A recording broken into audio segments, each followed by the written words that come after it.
Every weekday, at exactly 12 o'clock, she walked into the cafeteria carrying the same small lunchbox. She never looked around. She never searched for a seat. She simply walked to the table beside the window, sat down, and ate in complete silence. People came and went. Teams laughed together. New employees introduced themselves over coffee. Promotions were celebrated. Farewell parties filled the room with applause. But she remained exactly where she had always been. The table by the window became part of the office, as familiar as the coffee machine or the elevator. No one remembered when she had first started sitting there.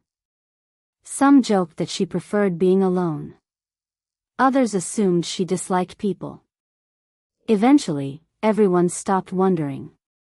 She became invisible. Except to one person. Nathan had joined the company only 3 weeks earlier. Unlike everyone else, he noticed details. He noticed that she always arrived at exactly the same time. That she always brought homemade food. That she folded her napkin neatly before standing up. And that before leaving, she always looked out the window for a few quiet seconds. Not at the city. Not at the people outside. Just, somewhere far beyond it. The expression on her face wasn't sadness. It wasn't happiness either. It was the look of someone waiting for a train that had stopped running years ago. Nathan found himself wondering who she was. Yet every time he considered walking over, something held him back. There was an invisible wall around her. Not built from anger, but from silence. One rainy Thursday, the cafeteria was unusually crowded. Every table was full. Nathan glanced around before noticing the empty chair across from the woman by the window. He hesitated. Then, carrying his tray carefully, he stopped beside her table. "May I sit here?" She looked up for the first time. After a brief pause, she gave a small nod. Neither of them spoke while they ate. The rain tapped softly against the glass.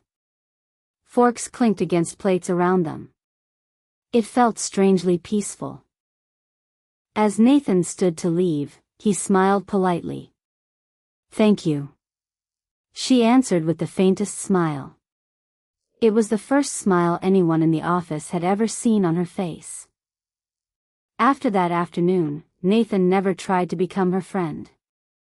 He didn't ask personal questions. He didn't fill the silence with meaningless conversation. Sometimes he sat nearby.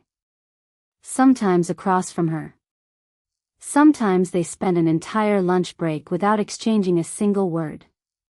Oddly enough, it became the most comfortable part of Nathan's day. The office was filled with people talking over each other. Deadlines. Meetings. Phones ringing.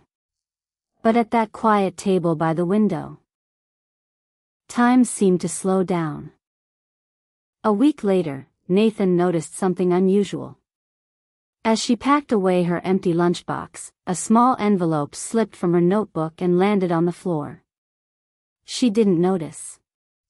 Nathan bent down to pick it up. The paper was old. Its edges had turned yellow with age. On the front, written in faded blue ink, were only 4 words. To be opened together. Nathan stared at the envelope for a moment. He had the strange feeling that whatever was inside had been waiting for a very long time. Nathan picked up the envelope and placed it gently on the table. For a long moment, neither of them spoke. She looked at the familiar handwriting as if she had been transported 5 years into the past. Finally, she slid the envelope back into her notebook. "Thank you," she said softly. It was only 3 words. Yet somehow, they carried years of silence. Nathan wanted to ask about the envelope. About the strange message written across the front. About the reason she always sat by the same window. But he didn't. Some stories reveal themselves only when they are ready. The answer came a few days later. Not through a confession, but through an old office photo hanging in the hallway.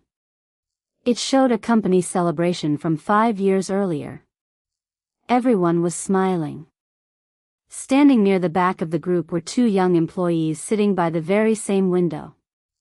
One of them was the woman.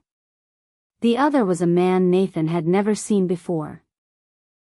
Later that afternoon, an older colleague noticed Nathan looking at the photograph. He smiled sadly. They used to eat lunch together every single day. Nathan listened quietly. The colleague explained that the man's name had been Daniel. He and the woman had fallen in love during their first year at the company.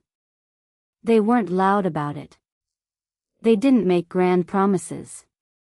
They simply shared lunch. Every day. At the same table. By the same window. One winter morning, Daniel never arrived at work. A drunk driver had taken his life on the way to the office. He was 29 years old. The entire company attended his funeral. Most people cried for a few weeks. Then life slowly returned to normal. Everyone moved on. Everyone. Except her. The colleague looked back at the photograph. She came back to work a month later. And she sat at that table again.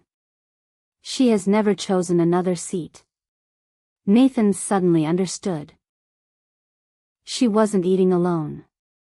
She was keeping a promise no one else remembered. The following Thursday, Nathan arrived at lunch a little earlier than usual. When she entered the cafeteria, he stood up and quietly placed a small white flower on the table. He didn't say much. I thought the table deserved one. She looked at the flower. Then out the window. For the first time in 15 years. She smiled without sadness. Before leaving, she opened the old envelope. Inside was a single note written in Daniel's handwriting. If one day one of us has to eat lunch alone, don't wait forever. Live enough for both of us. She closed her eyes. The words she had been too afraid to read for 5 years had finally found their way to her heart. The next afternoon, people noticed something unusual. The table by the window was empty. For the first time in 5 years. Some wondered if she had taken the day off. Others hardly noticed. But Nathan walked outside during lunch. Across the street, beneath a tree overlooking the city, he saw her sitting on a small park bench. Her lunchbox rested beside her. The sunlight warmed her face. She wasn't waiting anymore. She was simply living. Sometimes, healing doesn't arrive with loud apologies or dramatic goodbyes. Sometimes, it begins with finding the courage to sit somewhere new. Thank you for listening. Sometimes the hardest part of healing is giving ourselves permission to move forward. I hope, wherever you are, you're doing okay. I'll see you in the next story.